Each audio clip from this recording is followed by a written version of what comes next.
Alors, peut-on réaliser une provision de prix, un chiffrage, pré-chiffrage? On va voir que les mots sont importants dans cette vidéo. Peut-on réaliser un estimatif d'un chantier à partir des croquis tels que vous les avez sous les yeux? La réponse est oui, évidemment, sinon je ne ferai pas cette vidéo. Et nous allons voir qu'effectivement, à partir du moment où on a simplement sur la gauche les grands principes d'une construction et qu'après on fait quelques petites surfaces, on arrive exactement avec ce que vous avez sous les yeux. Rien, j'insiste, rien de plus. On arrive, en tout cas en termes de plan et en termes de dessin ou de 3D ou de BIM ou de tout ce que vous voulez, il n'est absolument pas nécessaire d'aller plus loin dans les plans pour pouvoir chiffrer une maison. Celle que vous avez sous les yeux représente entre 250 et 300 000 euros selon les options que le maître d'ouvrage pourra choisir. Alors, je m'appelle Adrien Sauvige, je suis inscrit au tableau depuis 2008. Je suis là pour t'accompagner à devenir un véritable maître d'œuvre. Je suis là pour que ton architecture s'exprime pleinement.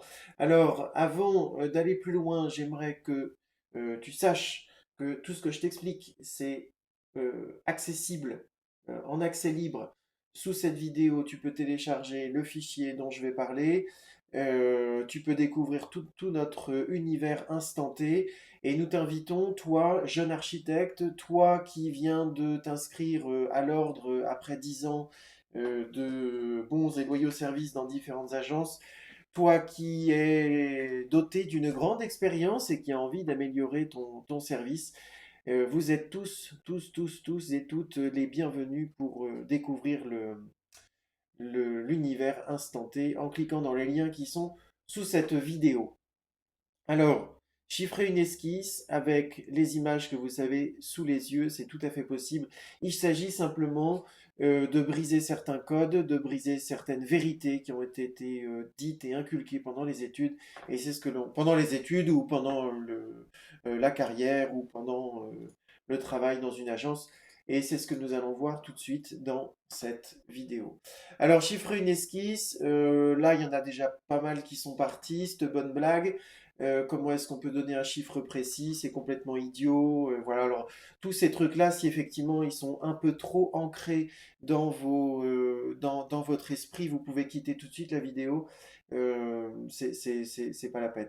Je m'adresse à ceux qui ont envie, ceux qui ont la niaque, ceux qui ont vraiment la volonté de monter en compétence dans leur métier de maître d'œuvre et d'architecte par là même, architecte étant secondaire par rapport à la maîtrise d'œuvre. Si vous pensez que l'architecte est au-dessus du maître d'œuvre, vous vous êtes planté et bah, soit vous souhaitez découvrir pourquoi dans cette vidéo, soit pas. Et à ce moment-là, je pense que vous avez déjà quitté la vidéo. Donc maintenant que le tri est fait et que nous sommes avec les personnes qui sont les plus motivées, eh bien écoutez, je vous invite à me faire toute la meilleure confiance que vous pouvez m'accorder, même si on ne se connaît pas encore, et puis d'aller de l'avant avec cette vidéo. Donc, maintenant qu'on a passé le stubborn blague, on va essayer de voir comment, on va voir si éventuellement il y a des écueils. Et effectivement, les écueils, ils sont ici, c'est une question de vocabulaire. On va essayer de voir de quoi est fait un chiffrage euh, pour réfléchir sur le fait qu'en fait, c'est juste un petit peu de boulot et ça va très vite en fait. Mais une fois qu'on a compris les grandes lignes hein, qui sont expliquées ici, bah, on se rend compte que c'est pas si compliqué que ça. Euh, on va voir quelle est la position du maître d'ouvrage. D'ailleurs, on va peut-être même commencer par ça. Position du maître d'ouvrage, position du maître d'œuvre. Alors, position du maître d'œuvre, on vient de la voir. Soit tu as envie de monter en compétence, soit tu as déjà quitté la vidéo. La position du maître d'ouvrage, et puis le résultat, finalement, ça va être l'arbitrage, puisque c'est à ça qu'on va arriver pour présenter notre provisionnement de d'esquisse. Donc, déjà deux prérequis qui sont complètement, strictement importants et au-delà desquels il faut surtout pas passer. On n'utilise pas, surtout, on n'utilise pas le mot chiffrage, on n'utilise pas le mot préchiffrage. Et ça, c'est valable en esquisse, c'est valable jusque pendant les travaux. On ne fait que provisionner. Nous sommes architectes, nous n'avons pas connaissance des équipes, des entreprises, nous ne savons pas comment elles travaillent. Donc la seule chose que nous pouvons faire, que nous puissions faire, c'est de provisionner, c'est-à-dire de mettre un prix en sachant que c'est pas le bon. Voilà. Ensuite, on va tenter de minimiser l'implication personnelle de l'architecte. Si jamais vous commencez à parler de vos projets d'architecture, alors en plus d'architecture, alors là c'est une catastrophe, ce sont des projets de maîtrise d'œuvre à partir du moment où l'architecte aura donné son concept architectural. Voilà. Mais surtout, ne pensez pas que c'est votre projet, c'est d'abord celui du client et le client vous le confie. C'est tout. Voilà. Si effectivement il y a de la créativité, de la propriété intellectuelle, de la conception architecturale, si vraiment il y a quelque chose dans ce projet de maîtrise d'œuvre, alors on pourra parler d'architecture et alors vous pourrez peut-être parler de votre projet si le maître d'ouvrage décide, lui, que c'est votre projet. Ça veut dire qu'il faudra avoir réussi toute la partie maîtrise d'œuvre pour que l'on considère votre position d'architecte dans un projet. D'accord? Voilà, donc bienvenue chez Instant T. Euh, Allez-y, faites-moi confiance, je n'ai aucun scrupule par rapport à ça. Et on continue notre découverte du chiffrage d'une esquisse. Alors la position du maître d'ouvrage, elle est très claire. C'est tu me donnes un prix dès le début, un point c'est tout, sinon tu sais pas bosser. Il va falloir en fait contourner cet état d'esprit parce que comment peut-on chiffrer dès le premier jour avec trois coups de crayon? Sincèrement, comment est-ce que l'on peut s'engager sur un budget? Ça, c'est pas possible de s'engager.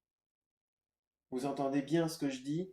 On peut provisionner, mais on ne peut pas s'engager. Et en fait, la clé dans le chiffrage d'une esquisse, c'est la façon de présenter votre provisionnage, vos provisions de prix. Comment est-ce que on va accompagner le client pour lui faire comprendre que même si on a fait des prix, ces prix ne sont pas des engagements. Elle est là, la clé de cette vidéo. C'est le point d'orgue de cette vidéo, c'est la notion d'engagement. Il va falloir présenter les choses de telle façon que le maître d'ouvrage comprend que vous avez investigué, mais comprend également qu'on ne peut pas prendre pour argent comptant euh, les provisions que vous lui présentez. Il faut que le maître d'ouvrage comprenne que vous travaillez avec lui, que vous êtes un partenaire et que au fur et à mesure de l'élaboration du projet, les provisions de prix vont s'affiner. Malgré tout, au début, la position du maître d'ouvrage, c'est celle-là. Je veux savoir combien ça coûte. Eh bien, on va lui dire. On va surtout apprendre à lui présenter les choses. Alors, pour sauter le blocage qui consiste à dire ah ouais mais je peux pas savoir combien coûtent les fondations donc je peux pas vous dire combien coûte le projet. En fait, si on réfléchit comme ça, effectivement, vous ferez partie des architectes, en tout cas pour ceux qui sont inscrits au tableau de l'ordre, vous ferez partie de ces architectes qui iront en conciliation parce que il y aura eu une mauvaise provision de prix sur l'esquisse et ça c'est tellement dommage. Donc maintenant, on va s'inquiéter de cette partie de ce que vous avez sous les yeux. C'est ce que je viens de dire. L'architecte recule dans son chiffrage à cause de 2%, à cause de ces 2% de choses que l'on ne peut pas chiffrer du tout. Et c'est très dommage. Voilà, donc on va voir ça. Donc on a cassé cette bonne blague, on a parlé de la position du maître d'ouvrage, on a parlé des écueils parce que on a vu les mots qu'il fallait utiliser et ne pas utiliser. Maintenant, on va s'inquiéter de quoi est fait un chiffrage. D'accord? Donc les étapes et comment, je pense que ça revient un peu au même. Et ensuite, dans cette vidéo, on verra les étapes qui seront beaucoup plus explicitées dans une autre vidéo dans cette série qui s'appelle Chiffrer votre esquisse. Donc avec le bordereau Atso. Ce sera vu donc plus en détail. Donc le comment et les étapes, c'est la même chose. Et puis l'arbitrage, on en parlera aussi. Et là, je vous invite à vous tourner vers les formations pour le bordereau Atso qui vous explique vraiment ce que c'est qu'un arbitrage. L'arbitrage, ce sera ces éléments ici, en fait, que l'on va évoquer. Donc pour l'instant, de quoi est fait un chiffrage? Donc on a compris, on n'utilise plus vraiment le mot chiffrage, on utilise le mot provision. Donc là, je vous félicite d'être resté jusque-là parce que vous avez découvert un nouveau mot, ou en tout cas, vous le connaissez. En tout cas, vous comprenez que le mot provisionner va déjà euh, descendre l'effet d'engagement du maître d'œuvre. On n'est plus sur un chiffrage, on est sur une provision de prix. C'est plus du tout la même chose. Alors, il y a deux types d'éléments que l'on peut considérer, déjà, deux grandes familles d'éléments sur un chantier que l'on peut considérer. Il y a ceux que l'on peut provisionner et ceux que l'on ne sait pas, ceux que l'on sait provisionner et ceux que l'on ne sait pas provisionner. On va se rendre compte que dans ceux que l'on ne sait pas provisionner, il y en a beaucoup qu'on sait provisionner. Alors, ceux que l'on sait provisionner, à moins que vous soyez vraiment tout jeune, et là je vous invite à vous rapprocher d'un ancien et de faire du mentorat, c'est ce qu'on propose chez Instant T avec ceux qui ont plus d'expérience, qui forment ceux qui ont moins d'expérience. Mais on est capable de dire combien coûte un mètre carré de peinture. Je veux dire, n'importe qui a déjà fait 2 ou 3 chantiers sait que la peinture, c'est entre 20 et 35 euros, voire 40 euros quand il y a. Voilà. Donc, on est capable de provisionner. Donc, on sait que à minima, et en gardant une petite marge, c'est 25 euros du mètre carré. Peu importe la surface, peu importe c'est ceci, les cela. Voilà. Le seul truc qu'on va dire à notre client, écoutez, à aujourd'hui, là où on en est dans le projet, c'est-à-dire au tout début, je peux j'ai considéré 25 euros du mètre carré sur la peinture. J'ai considéré 35, 50 ou 60 euros pour la pose du carrelage. J'ai considéré tant du mètre carré pour le carrelage en lui-même. Il y a plein de choses qui sont considérables dans le sens possiblement considéré. Euh, la seule chose qui va vous manquer et qui va vous faire flipper au moment où on vous demande un prix, c'est d'oublier un élément ou un autre. Le bordereau Atso, si vous regardez cette vidéo, c'est que vous en voyez d'autres sur le bordereau Atso. Le bordereau Atso va vous lister tous les éléments par localisation qui va vous permettre, je commence à parler un tout petit peu des étapes, par localisation qui va vous lister tout ce à quoi il faut penser à minima. Ça veut dire que quand vous utilisez le bordereau, Atso, vous avez une liste de tous les éléments auxquels il faut penser à minima. Dans cette liste d'éléments auxquels il faut penser à minima, vous avez ceux qui sont provisionnables et ceux qui ne le sont pas. Donc, ceux qui sont provisionnables et ceux qui ne le sont pas. On va réfléchir un tout petit peu sur ceux qui sont provisionnables. Est-ce qu'on est capable de dire combien coûte l'éclairage dans une localisation? Un interrupteur, ça coûte environ 20 euros. Là, on fait des prix planchers, c'est-à-dire on prend les prix les plus bas. Donc, on va partir sur un interrupteur à 20 euros. On va partir sur une ligne électrique à 70 euros parce qu'effectivement, on ne chiffre pas le réseau électrique dans son ensemble, mais on peut chiffrer chaque point ou chaque euh, sujet, donc un éclairage ou des prises de courant, on est capable de les chiffrer. En fait, c'est possible. C'est possible. Et votre chiffrage, votre provision de prix va se faire par ces provisions de chaque petit élément du chantier. Donc vous avez le bordereau Atso qui vous permet de lister tous les éléments. Une fois qu'ils sont listés, par paquet, on va pouvoir dire combien coûtent les éclairages, combien coûtent les prises de courant. Donc je continue sur mon éclairage. On a l'interrupteur qui coûte une vingtaine d'euros, la ligne électrique qui coûte 70 euros, les deux points lumineux où on rajoute 10-12 euros parce que vous avez un plot DCL. Donc là, sincèrement, on peut parler de 90 à 100 euros de provision de prix pour un éclairage par localisation. Oui, c'est vrai, on ne sait pas s'il y a 2 ou 3 ou 4 points d'éclairage. Pour l'instant, cher monsieur le client, j'ai considéré que dans chacune des pièces, il y avait un interrupteur et 2 points d'éclairage. Pour le séjour, pour l'escalier, pour le dégagement, pour le couloir, j'ai considéré un va-et-vient.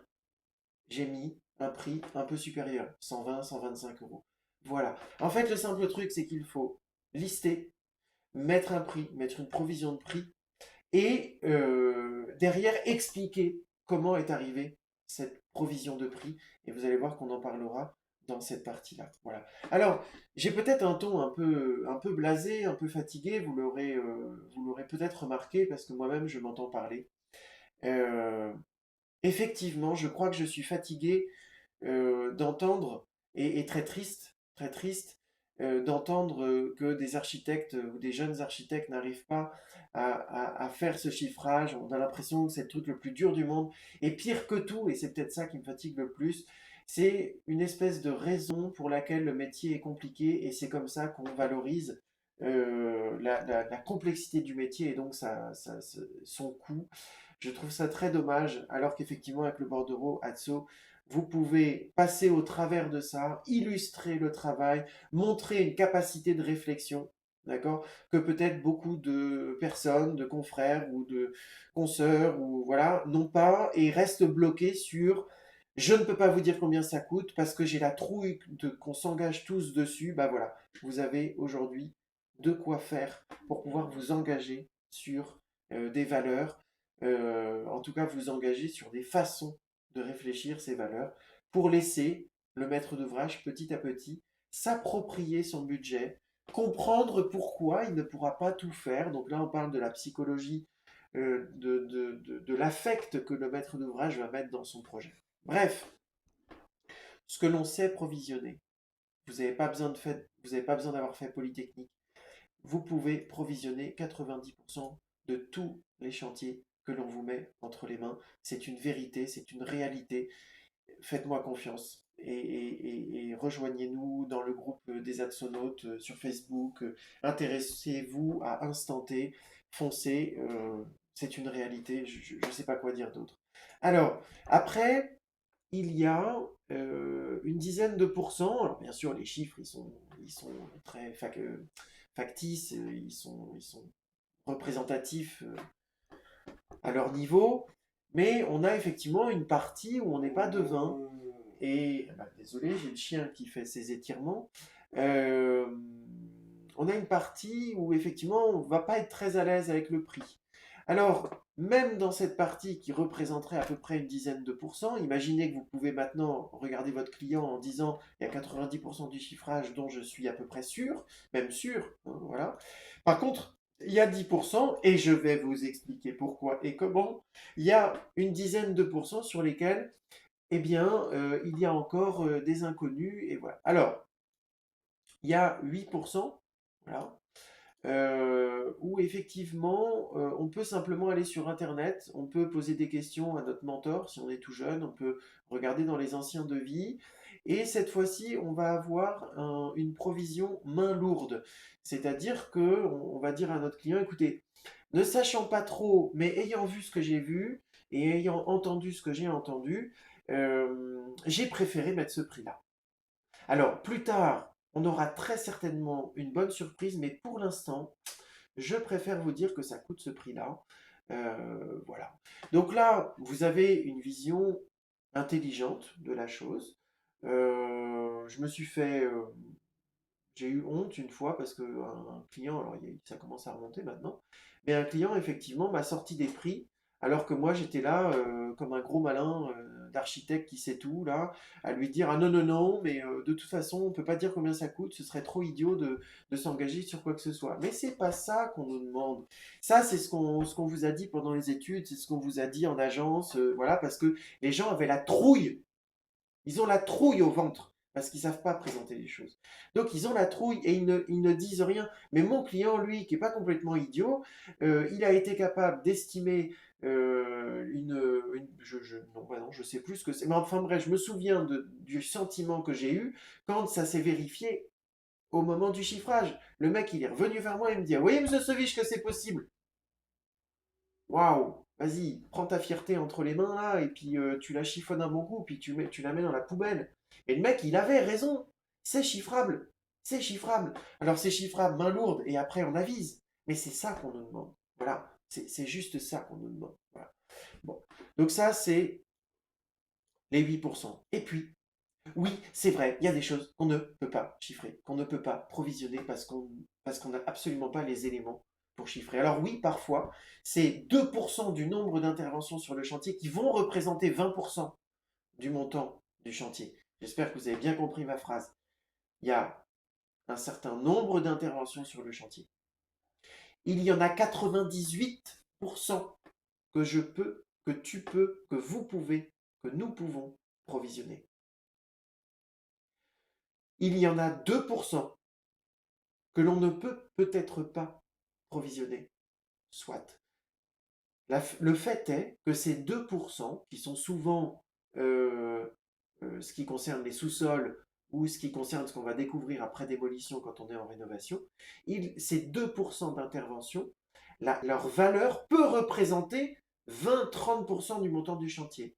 Ok, donc il y a 20 à 30% du montant du chantier qui n'est pas sûr, mais pour le reste, c'est sûr. Et ce qui est sûr représente 98% du nombre d'interventions. Voilà.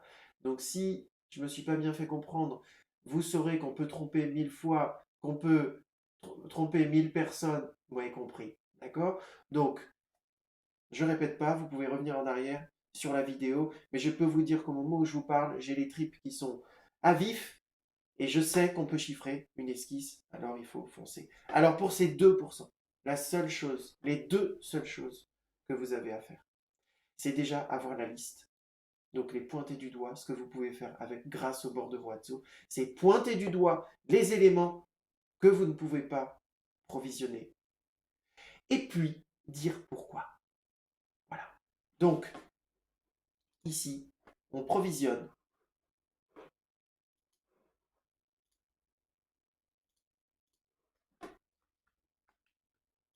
Voilà. Hop. Deux choses pour cet élément-là. On les pointe, pardon, j'ai dit provisionner. On pointe un, on pointe. Et deux, on dit pourquoi. On dit pourquoi je ne peux pas m'avancer. Pourquoi je ne peux pas réellement m'avancer sur une provision. Voilà. À partir du moment où, cher confrère, chère consoeur, tu es passé par 1, 2 et 3, on va pouvoir aller vers. Donc là, on a vu de quoi est fait un chiffrage. Ça, c'était cette partie-là. D'accord? Donc ça, c'est fait. On va pouvoir essayer de comprendre quelles sont les étapes. Donc le comment. Et enfin, en dernier, on verra l'arbitrage. Voilà. Alors, donc, on a compris, hein, si vous êtes encore là, félicitations d'être encore là. Et bah, vous allez certainement quitter cette phrase complètement stupide, parce que là, je me lâche un peu, de dire ah bah non, mais moi, je peux pas m'engager. Voilà, moi, c'est tout à fait insupportable à mes oreilles. Il n'est pas question d'engagement, il est simplement question de dire un travail intelligent, une recherche intelligente, une recherche professionnelle et non pas une recherche d'amateur.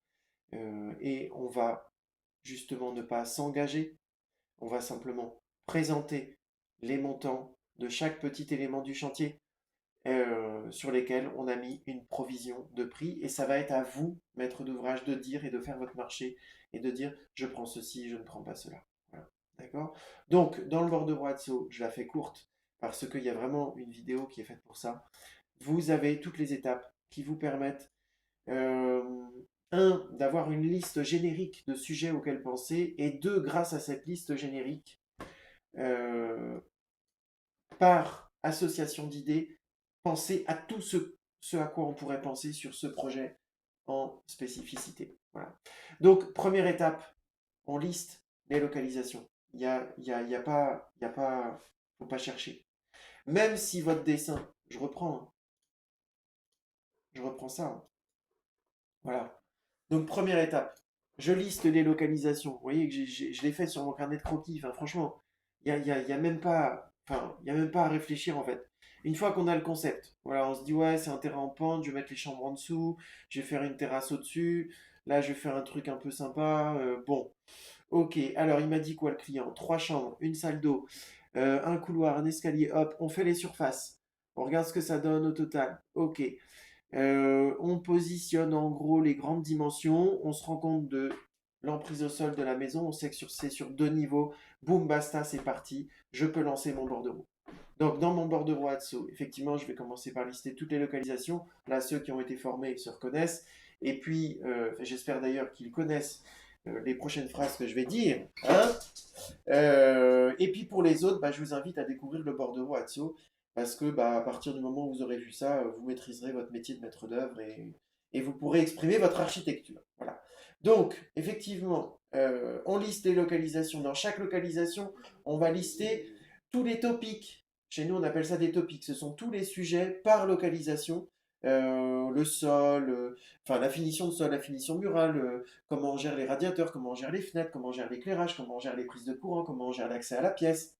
Voilà, en fait, on va répéter tous ces sujets par localisation. N'oubliez pas de lister les localisations extérieures. N'oubliez pas de localiser les façades, parce que dans les façades, vous avez aussi des topics. Et à partir du moment où vous avez fait ce travail, à partir du moment où vous avez la liste de chacun des sujets en travaux dans chacune des localisations, vous allez définir avec vos clients, vous allez définir ce qui est attendu. Vous allez définir ce qui est attendu pour chacun de ces topics. Voilà. Et une fois que vous savez ce que le client attend pour chacun de ces topics, vous allez pouvoir mettre une provision de prix. Et une des raisons pour lesquelles vous ne pourrez pas mettre un prix, une des raisons dans les 2%, la seule, quasiment la seule et unique raison pour laquelle vous ne pourrez pas donner de prix, c'est parce que votre maître d'ouvrage ne saura pas ce qu'il veut. Voilà de quoi sont faits ces 2%. Je suis incapable de vous dire combien ça coûte si vous ne savez pas si vous voulez une baignoire ou une douche, si vous voulez une douche à l'italienne ou si vous voulez une douche avec receveur. Alors, si on est dans ce cas précis que je viens de dire, on va revenir dans la provision au pire. Ou alors la provision à minima. C'est vous qui décidez. Mais si le client, s'il est clair qu'il faut une douche, mais qu'on ne sait pas si c'est une douche à l'italienne, dite à l'italienne, ou une douche avec bac, bah, prenez le truc minimum. Ce sera, donc on en revient à ça. Bah, ce sera au moins une douche avec un receveur. Voilà, donc ça coûte au moins ce prix-là. Par contre, des éléments où il ne sait pas s'il veut un portail ou pas, ou si j'en sais rien, je n'ai pas forcément d'exemple au moment où je vous parle, je me suis pris à mon propre jeu, mais il y a des éléments, si on ne sait pas ce qu'il veut, monsieur, je ne peux pas vous dire combien ça coûte. Vous pouvez, je l'ai déjà dit à mes clients et ils m'ont choisi comme architecte alors même qu'on n'avait pas encore signé de chantier, ils me disent combien ça coûte votre permis de construire. Mais je lui dis, mais madame, c'est comme si vous rentriez chez un concessionnaire automobile, vous lui dites, je veux une voiture, combien ça coûte? Mais madame, vous voulez quoi comme voiture? Non, je veux savoir combien coûte une voiture. Je lui ai dit gentiment, et puis en fait, ils m'ont rappelé pour une visite conseil, et ça y est, c'est signé. Voilà, mais ce sont ces éléments-là. Comment voulez-vous que je vous dise combien ça coûte si vous ne savez pas vous-même ce que vous voulez? Je ne peux pas vous dire. Voilà. Bon, par contre, s'il le faut vraiment, comme pour la douche, bah, je veux dire, bah, au minimum, on est dans ce cas-là, au minimum, ça vous coûtera tant. Donc, on a la liste des localisations, on a la liste des sujets en travaux dans cette localisation, et on met une provision de prix. Alors c'est bien, on a toute une série de provisions de prix. Alors pour ceux qui pensent que ça va leur prendre un temps fou, il suffit d'un tout petit peu de méthode, et alors au début on galère un peu, ça prend une demi-journée, et puis après, si on suit bien toutes les étapes, ça prend une demi-journée, et puis après, moi la maison que je vous montre là, je l'ai chiffrée en une matinée. J'ai fait toutes les provisions de prix en une matinée. Voilà. C'est vraiment pas une catastrophe. Alors, bon, ce que vous entendez, c'est mon chien. Je m'excuse pour ses petites pattes. Euh, donc, la peur de l'engagement. Elle va être gérée, on est toujours dans les étapes. Cette peur de l'engagement, elle va être gérée par le mot provision. Et puis, elle va être gérée par le fait que les 100% des montants que vous allez présenter au maître d'ouvrage vont être séparés dans 4 chapitres. Et ce sera au client d'arbitrer. D'accord? Donc là, on parle de l'arbitrage. Donc, tous ces prix, on va avoir 4 chapitres, voilà, qui sont les besoins premiers, les souhaits,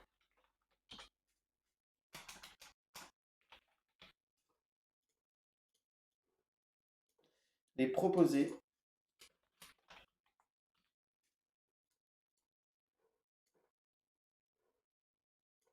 et les conseillers.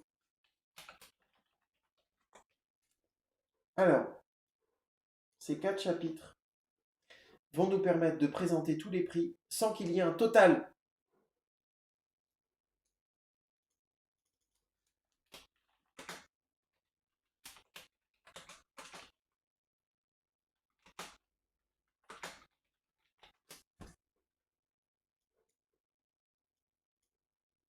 Nous n'avons que des sous-totaux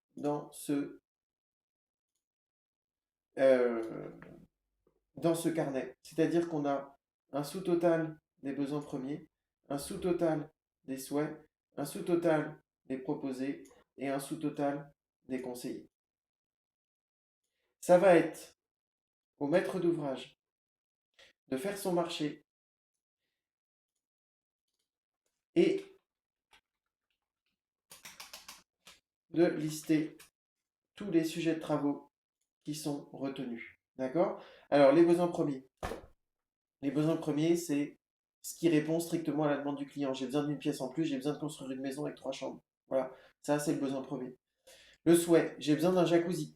J'ai besoin de changer, j'ai besoin d'un abri de jardin. Je veux changer mon portail de place. Je veux rénover, je veux faire le ravalement de la partie existante. Voilà, ça ce sont des souhaits. Ça n'est pas nécessaire, mais j'ai très envie de le faire. Ça, tout ça, alors ces deux trucs-là, c'est la partie maître d'ouvrage. Ces deux trucs-là, c'est la partie professionnelle, architecte, maître d'œuvre. Les proposer. Je vous propose une douche à l'italienne. Je vous propose des petites corniches, ceci, cela. Je vous propose, voilà, c'est toute la choucroute architecturale. C'est tout ce qui coûte de l'argent dans un optique esthétique. Je sais que ce mot est pas forcément bien consacré pour l'architecte, mais peu importe, c'est pour bien comprendre et faire la différence avec les conseillers. Les conseillers, eux, c'est tout ce qui est technique et sur lequel notre âme de maître d'œuvre architecte passionné par la construction va avoir du mal à passer outre en disant voilà, l'isolation, c'est si vous faites que 10, c'est pas beaucoup, il en faudra au moins 15, et ainsi de suite. Voilà, ce sont ces conseils un peu techniques et il vaudrait mieux qu'ils soient qu'il soit suivi. Le client fait son marché et va pointer du doigt, va cocher dans les besoins premiers, les souhaits, les proposés, les conseillers, les BSPC. Il va cocher ce dont il a besoin. Et c'est lui.